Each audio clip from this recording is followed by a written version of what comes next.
you got to understand this, you know, this is what I've done when I was in my 20s. This is what I've done when I was in my 30s. When I say my 20s, I come home from the penitentiary at 23, going to 24, 1 month shot.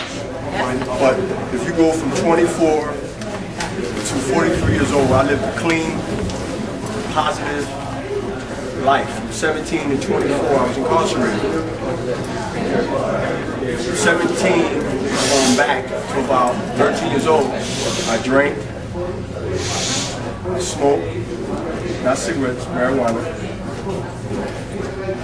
I did what most teenage kids would do in an environment where that was the cool thing, was I follow and know, just what to do.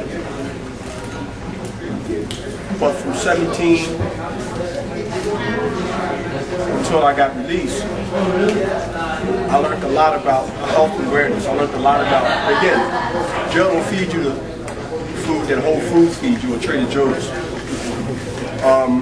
But you do learn how to make a decision whether you want to eat that particular meal that day or sacrifice on peanut butter and bread.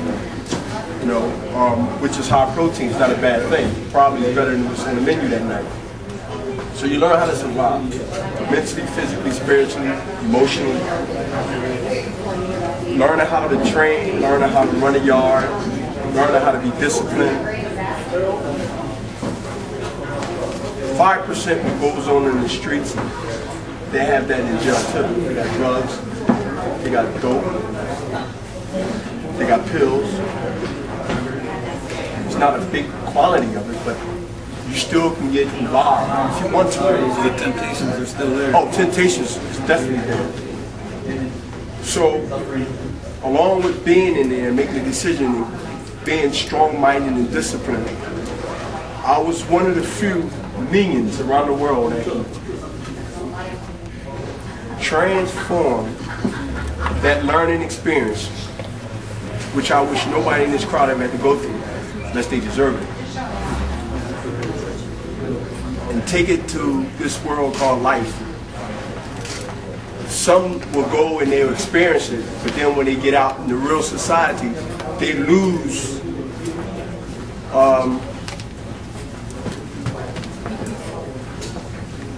the lessons or the teaching that they've witnessed.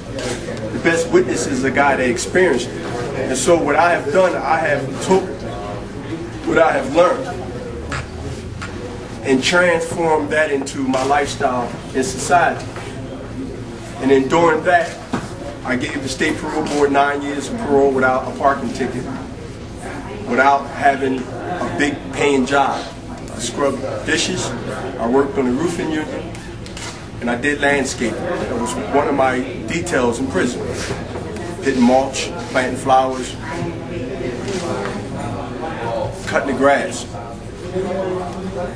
So I learned, you can say, a trade without knowing that that's what it was going to be.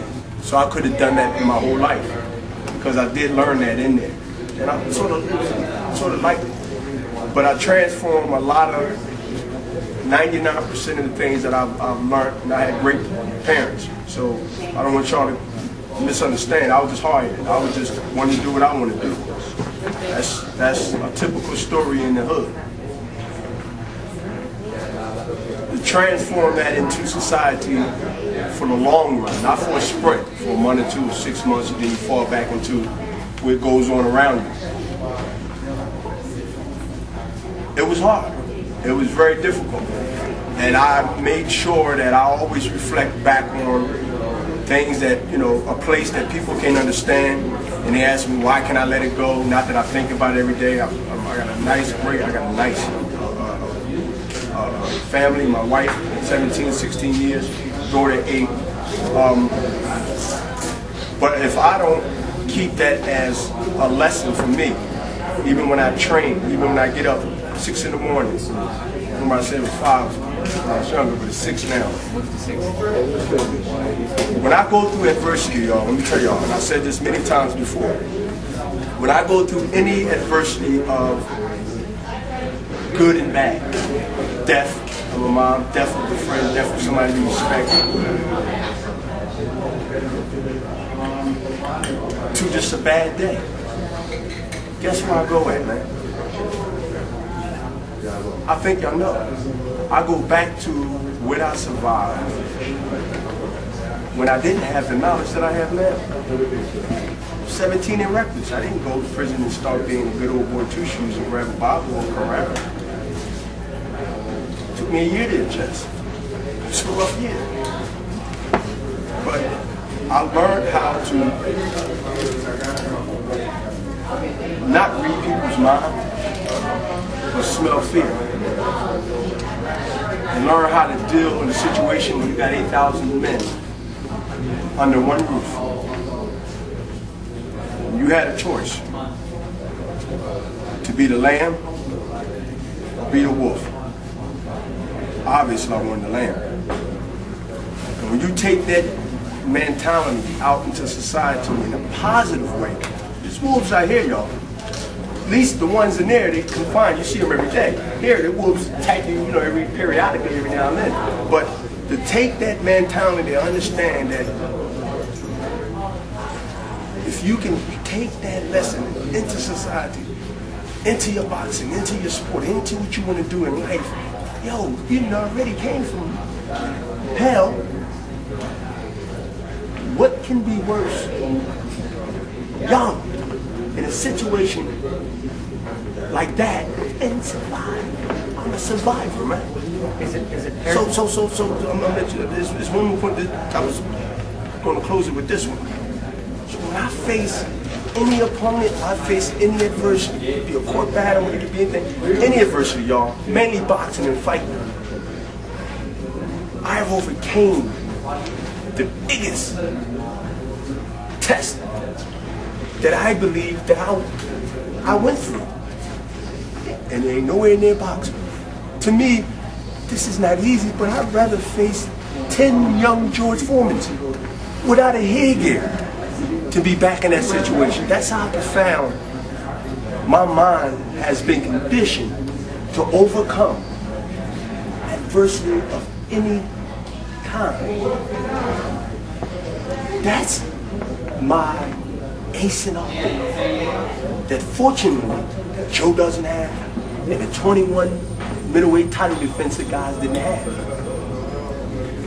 Thank God they don't, but there's something that I had to have in me to be who I am today.